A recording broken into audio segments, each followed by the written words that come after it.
Welcome back to Adam Coumas Runs for Office. In this week's show, we have Robert Jenrick running his mouth up in Birmingham. Mounjaro, are the prices too high now? Can people not afford to lose weight? And we've got the Riyadh Comedy Festival in full swing. And of course, is it a great time to be a Chinese spy? All of that and more coming up on this week's show.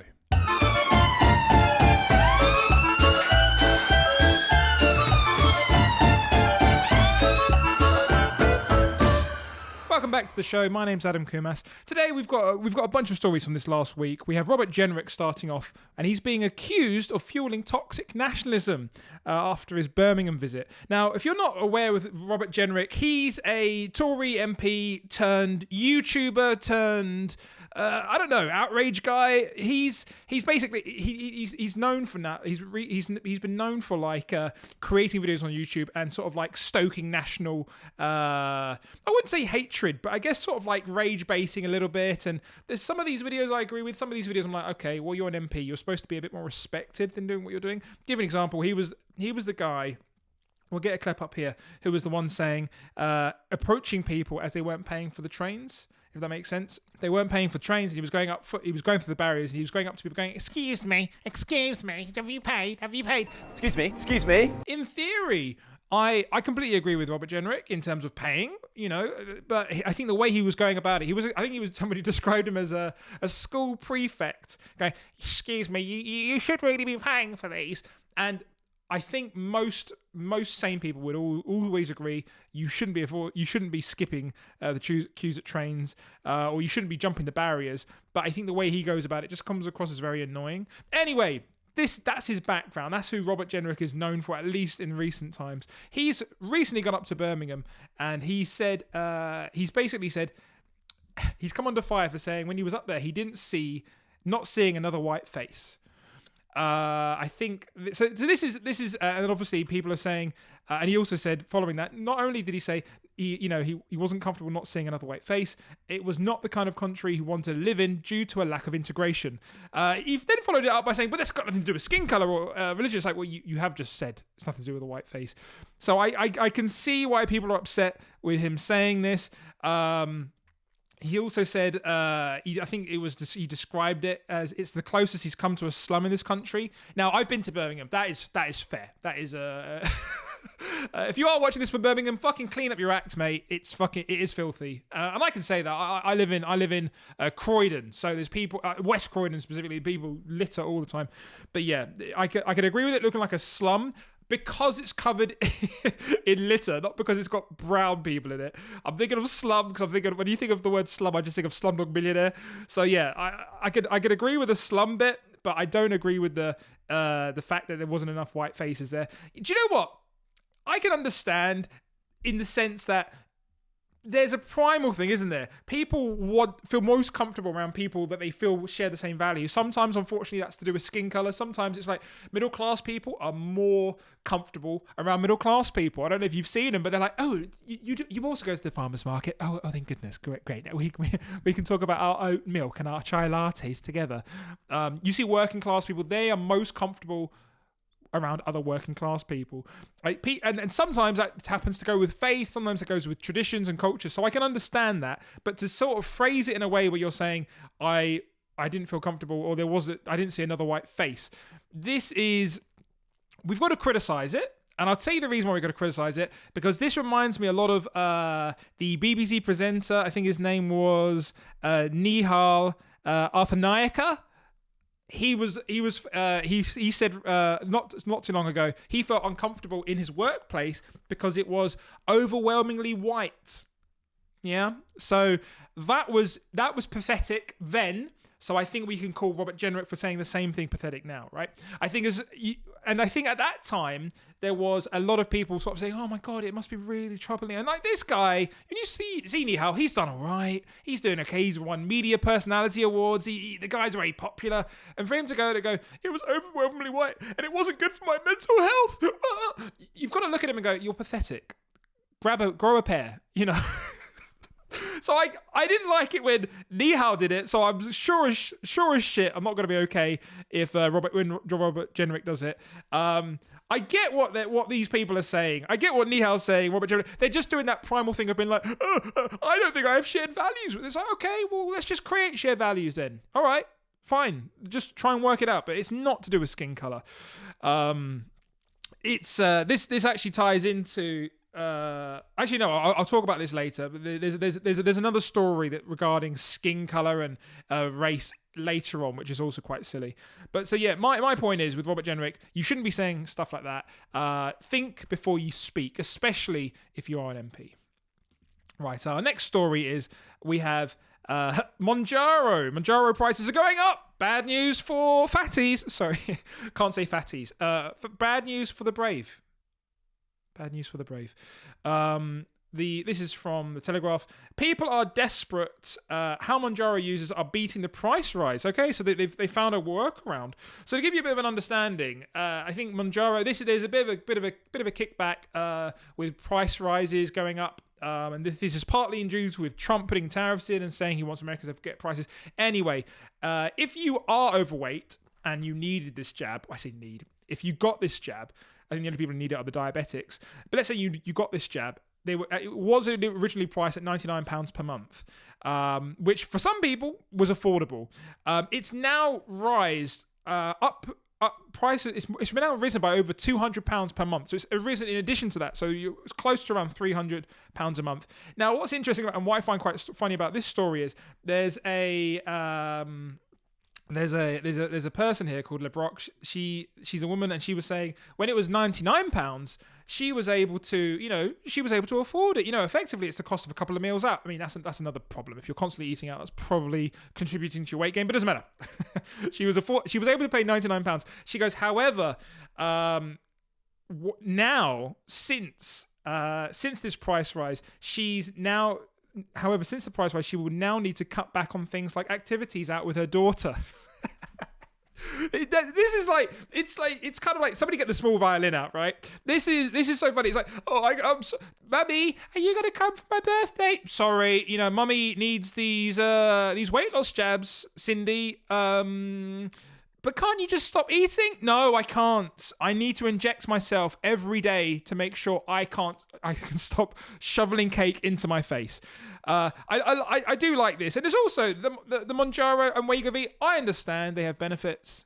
I understand that these are medicines that can save lives, especially if you've got chronic illnesses. I understand that going on Wegovy or Mounjaro are better than maybe getting fucking gastric bypass surgery. I understand that. I also think people are taking it when they don't need to be, and people are taking it way too early because they can't be bothered to get into shape. And look, I understand it's not easy to get in shape. It's hard. It's not difficult. It's a simple process, but it is hard to adhere to. All of our food is like ultra processed. None of it's real food, really. The diets that we're having is really bad. But I do think a lot of people are just looking for a quick, easy way out. We were talking for years, for decades, it feels like, if there was only this magic pill, if only there was this magic thing we could just do, which would make us lose weight. And now we've seemingly got that. And all it does, it sort of like, stunts your appetites, makes you nauseous and everything else, which is pretty good as far as medical kickbacks go. I think that's actually not bad at all whatsoever. But yeah, this is I guess what are my thoughts on this? My thoughts on this are, look, if it has gone up and you can't afford to take the jab any longer, maybe just try eating less. Just give it a go. Just kind of go, because that's all this is doing. That's all it does. It's just an appetite suppressant. Like that's what the main thing is. It's not like it hasn't got some magical chemicals or chemistry within it that's making the fat disappear. It's just making people lose their appetite. And this was the one thing I love about this is that was never the intended purpose. It was actually a medication for people with diabetes, and they said, this is an interesting side effect, and essentially they've just run with that. So yeah, bad news to be a fat person, a brave person. Okay, something more serious now. In the last week, there was unfortunately an attack, a terror attack on a Manchester synagogue last week on October 2nd. This was done by a 35-year-old British citizen of Syrian descent. He went in and attacked. and 2 people were killed and 3 other people were seriously injured in a car and knife attack. The suspect was killed on the scene, and this was especially tragic as well. I mean, all death is tragic, but this was done on Yom Kippur, so the holiest day in the Jewish calendar. So you can tell where the motives have come from this one. Unfortunately, it was definitely targeted for Jewish people at a synagogue on the holiest day of the year. Nothing really to say about this except for that you couldn't make it up. The guy, again, I don't want to stoke division, but there's probably, like, if you think about, like, if you're Team Jew, you think who's on the opposite team, who's the rival gang, who's the rival football gang? It's the Muslims, right? And vice versa. These guys do not get on, despite the surprising amount they have in common. But yeah, the guy was unfortunately it was a Muslim guy, and his name was Jihad. This is not it's not comedy. His name was literally Jihad. I mean, I just, that's like, it's such an unfortunate name for this guy. I don't feel sorry for him. The guy's a fucking arsehole, obviously. What a scumbag for killing people. And he was, thank God he's dead. But also, he was previously on bail for rape. So, must be a good guy. So his name's Jihad. I that's like me going into a...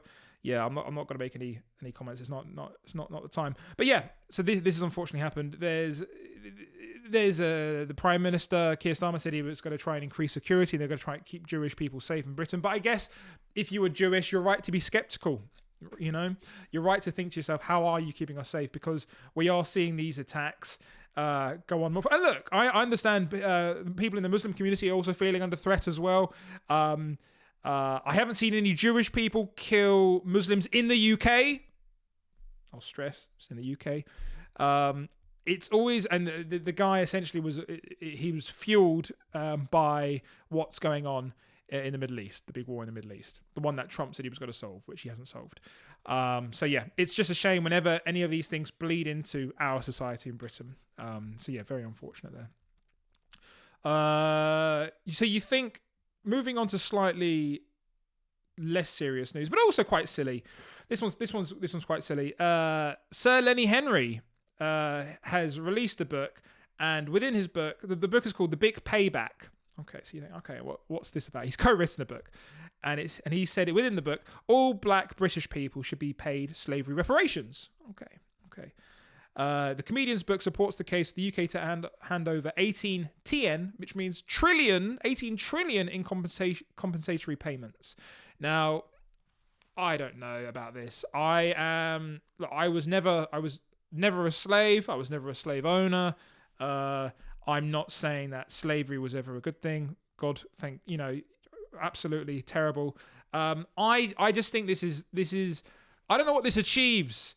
Saying, and look, maybe if I was a black person, maybe I'd be saying we should definitely get some reparations because, I need to get on the housing ladder, whatever it is. But for me, I think this doesn't do anything to help stuff. Look, what did he say? He said, Sir Lenny Henry argued not only was he in favour of a vast cash transfer to Caribbean nations, but also for money to be given to individual black British citizens. Now, I don't know how... Imagine if you did that. First of all, 18 trillion. Where the fuck is he getting that number from? 18 trillion is a huge number. Also, the GDP of the United Kingdom as a whole, if we want 18 trillion, do you know where we currently sit? The GDP? 3.6 trillion. So where are we getting the 18 from, Lenny? 18 trillion. You think, well, maybe Elon Musk's got some bit of money. I think it's just come out that he's now the world's first half a trillionaire. So he's got a half of one, but he wants 18 trillion. I don't know where this goes, Lenny. I mean, how do we even enforce that? Like, right, let's say we do this, and we have to pay. Where's that coming from? Is that coming from the tax? Is that coming from me? Do I have to pay? I've got enough bills. I don't want to be paying for slavery out of my pocket. And then how do we target and make sure black British citizens do it? And how recent as well? Are they ones who've only been here? Are they people who are just coming to visit? Is it anyone? And where do we draw the line between black and brown? Do we start including people who are half and half? I'm a half and half. Do I get something? Do I need to marry someone who's black so I can get some of these reparations? I don't know. Lenny, I liked it when you were just sticking to being a fucking comic, mate. All right. That's it from Lenny. Good stuff. Thank you for taking the discourse further, Lenny Henry. In other news, speaking of comedy, we have the Riyadh Comedy Festival is in full swing. It's in full swing. Comedians at controversial Riyadh Festival completely avoiding jokes about Saudi government. Well, no shit. Of course not. What, they're avoiding telling jokes about the government that are paying them vast amount of sums of money to be there? Oh, Comedians across... there's a bunch of comedians going over there.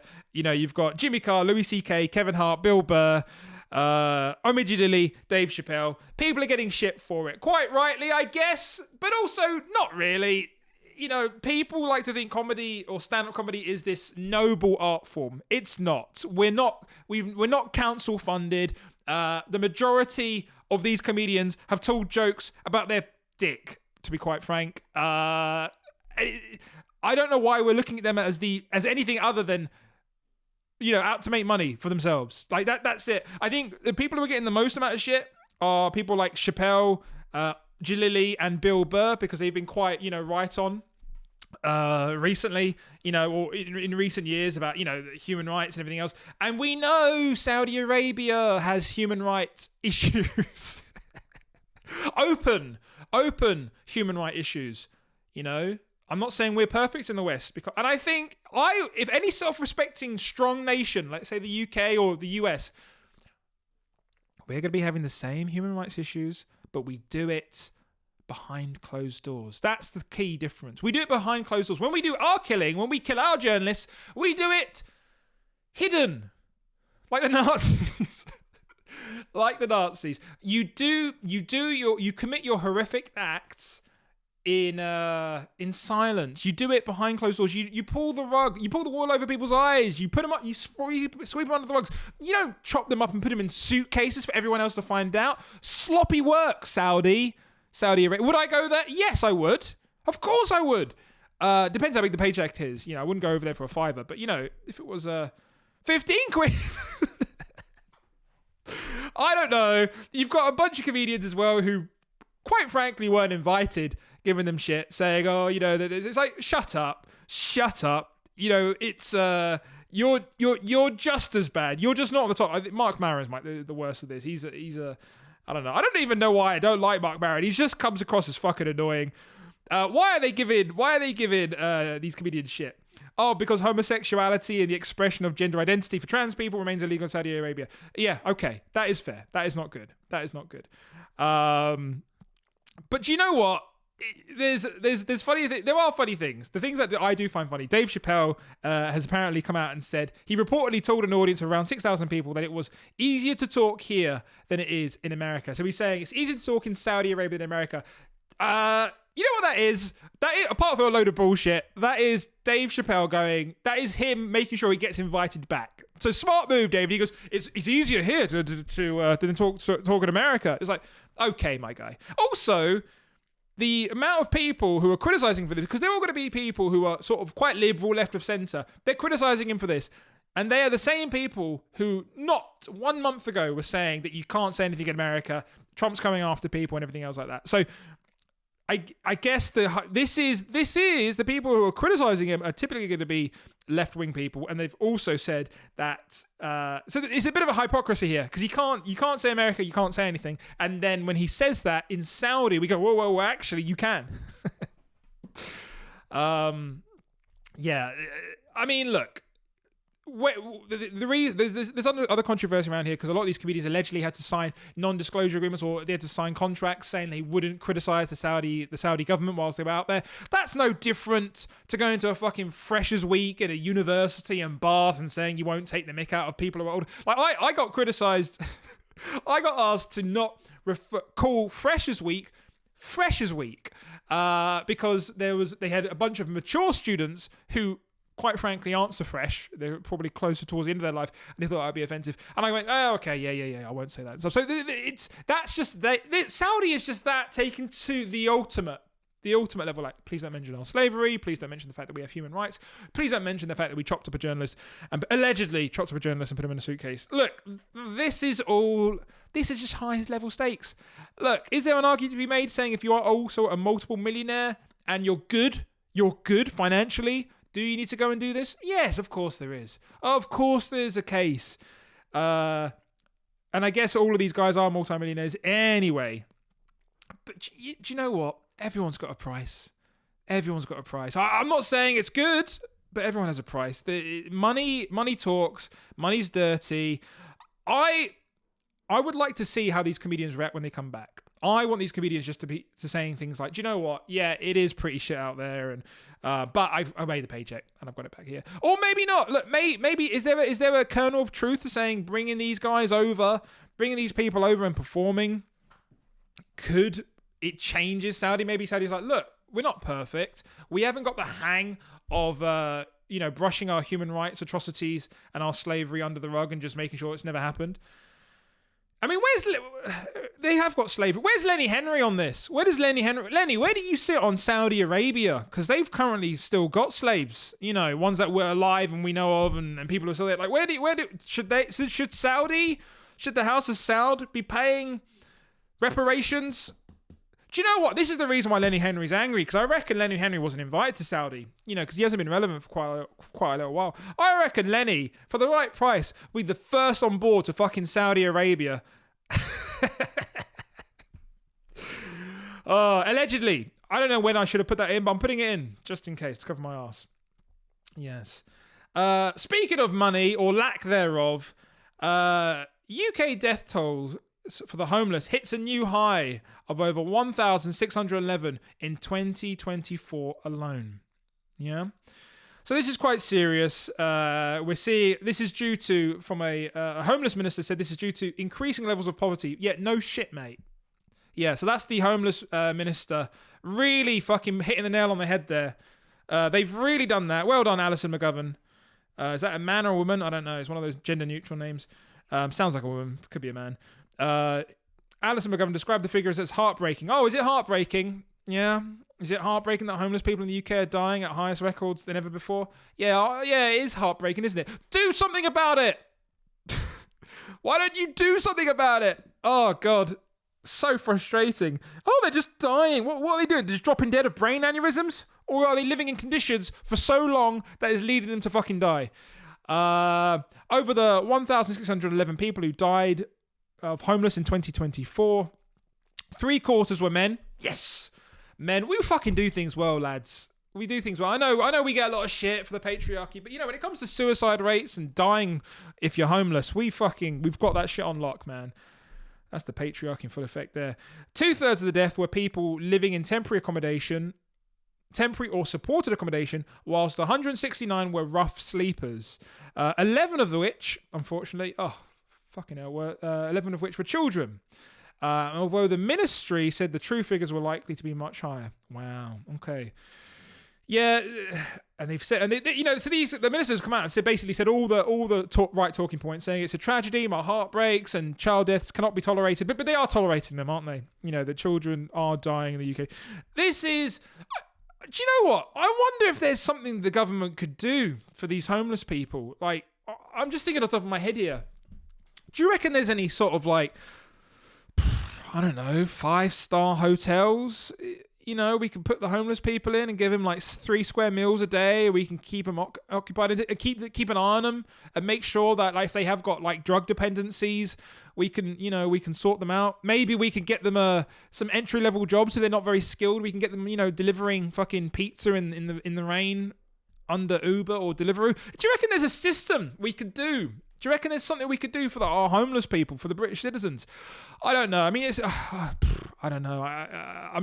It sounds crazy. I know these are crazy things. I just wonder if there was something we could do for British people where we could have, put them in like some nice accommodation. Like none of this Travelodge 2-star, 3-star, none of this temporary or supported accommodation. I'm talking about 5 fucking stars. Do you reckon the taxpayer could fund that? No, it sounds crazy. No, I don't think we could do that. No, forget it. Forget I even said it. It's such a silly scheme. It would never work for the British people. Right. speaking of tragic news, Taylor Swift has released another album. It's her 12th album. I think this one is just called Boys Are Bad. Or Boys Suck. She has been accused of double standards for allegedly using AI to promote her album. So if you don't know Taylor Swift, she's the most talented singer of this generation. And I say that because just look at the numbers. Money doesn't lie, right? So there's a lot of people who like Taylor Swift and they think she's very talented. She's got quite a few... She's got quite a few diehard fans. In fact, most Taylor Swift fans, or Swifties as they prefer to call themselves, I'd say are psychotic. They are more intimidating than the people who name themselves Jihad. Like a Taylor Swift fan called Emily, to me, is more threatening than Jihad. But yes, she's been criticized recently because the artist made a treasure hunt style promotion that challenged fans to find 12 orange doors in 12 cities around the world. Players of the game can scan the QR code, blah, blah, blah. Anyway, during these little videos, these little nuggets, it came out that some of this was that she used AI. Now, if you look at the videos, maybe we'll get some stuff up here. There's clearly hallmarks of AI. Now, the reason why she's been criticized for this is because, first of all, she's gone on record saying how bad AI is and how AI can be used to spread misinformation. Also, she's also one of these right-on people, who's quite noble, and she's criticized AI in the past. She's a billionaire, so she has money, but it seems like this is a cost-cutting exercise, isn't it? When you get AI in to replace real people, because if you didn't have AI, you'd have to get a videographer, you have to get an editor, you have to get actors, you'd have to get lighting. You'd employ a lot of people. You'd give a lot of people work, right? Now, when you skip all of that for AI, first of all, you can afford to do it. Second of all, it's actually better. We don't. I think people are more upset with the fact that it's sloppy. This AI slop. They think there's letters missing on books. The hand of the barman in one of the scenes merges with the napkin. The bar itself doesn't actually make sense because there's no way to get into it. It's just sloppy. I don't like the fact that humans are being removed. I think creativity should always be reserved for humans. A little bit more acceptance if you're poor and you're trying to do something, but I think if you've got the money, you should always be trying to strive to do better. Right, the last section before we run out of time. It's a great time to be a Chinese spy, right? This is coming from the CPS, the Crown Prosecution Service. The CPS have blamed Labour for collapses of the Chinese spy trials. So essentially, there have been a couple of people who were accused of being Chinese spies, and this was Mr. Cash and Mr. Berry. They were accused of collecting information about China skeptic MPs and sending them over to the CCP. Now, the reason why this has fallen apart is because apparently the Labour government, the current Labour government, weren't able to describe or classify Beijing as a threat to the UK or an enemy of the UK. Now, this is obviously, I found this very interesting because I didn't realise that you could This is an interesting fact. So, to secure a conviction, prosecutors were required to show that China was an enemy of the UK. Now, this is the interesting bit. Since espionage is not illegal under the Official Secrets Act if the recipient of the intelligence is an ally. That's mad, isn't it? That's like, right, you can spy on us if you're an ally. This is the reason why when Benjamin Netanyahu allegedly put a camera in the toilet of a private toilet of Boris Johnson when he was Prime Minister. I guess it was just fine. Because it goes, oh, it's just our friends. We're all keeping each other. I wonder if that's covering their ass, because you'd like to think the UK has some fucking toilet cameras across the world. And our friends are going, oh, that's fine. That's just the UK. That's just Starmer. He likes to look at people taking a shit. And also the idea that China's not a threat to the UK, that's bollocks, isn't it? This is something recently, in the last year, the previous security minister said, his name is Tong Turgenhat, said, let me be clear that the hostile activity that we've seen from the Chinese authorities and the state-affiliated groups poses a serious threat to the security and well-being of the British people and to our parties and allies across the world. We also know, by the way, there have been several high-profile China spy scandals in recent years. 2022, Christine Lee was named by MI5 as a suspected Chinese agent who'd built links in Parliament. There have also been reports that an alleged Chinese agent had close links with Prince Andrew. But to be fair, she was only 16. Allegedly! Kidding. We know China They're definitely not an ally. I'm not saying they're planning an immediate attack on the UK or anything like that, but they're not our friends, are they? We just buy a lot of stuff from them. Thank you, China, for making absolutely everything in this fucking studio. Thank you. No, genuinely. But you're not our friends, are you? We are a customer and you are the business.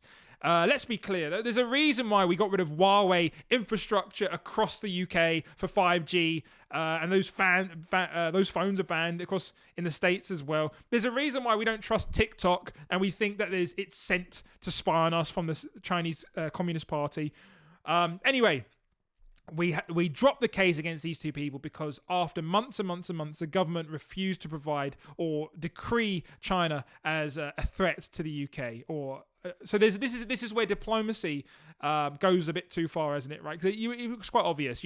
I think if there's one country we could put up there with like Russia and North Korea, we'd say China doesn't have our best interests, but we fail to say that on paper, and therefore it's meant that these guys have slipped away.